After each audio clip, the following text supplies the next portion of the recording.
На собраниската агенда за утре закажана е во 11:30 свечена изјава на новиот член на Судскиот совет и на новите заменици народни правобранители. Во 12 на пленарна седница е буџетот за 2017, а веднаш зад него точка 2 е распуштање на собранието. Од тоа колку ќе трае расправата за буџетот, зависи и кога парламентот ќе стави крај на својата работа. Не очекувам во понеделник да има распуштање на собранието, бидејќи очекуваме опозицијата да има одредена дискусија по однос на прашањето за буџетот, кој што е на усвојување како прва точка.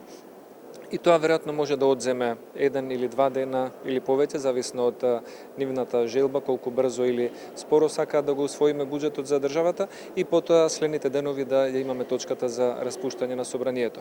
Работите ќе бидат многу појасни утре предпладне по координацијата кај претседателот на собранието Трајко Велјановски.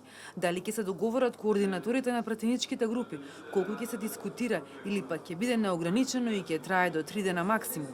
И координаторот на СДСМ Сугаревски во телефонски разговор за ТВ вели се зависи што ќе се разговара на координацијата кај Велјановски, пошто и претеничката група на СДСМ ќе се состане и ќе одлучи како понатаму во однос на буџетот. Од координацијата се чека одговор и за вишокот гласачи во 6-та изборна единица, зашто и Хан во петокот пред да си замине од земјава, рече дека очекува да се најде решение, за да не може да се критикуваат или пак да се оспорат изборите.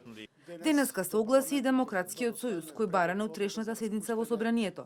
Прво да се изгласаат законите за СЈО што ги предложи Павле Трајанов, потоа да се направат промени во 6-та изборна единица и на крај да се одржи расправата и да се гласа за буџетот, пошто ќе следува распуштањето на парламентот.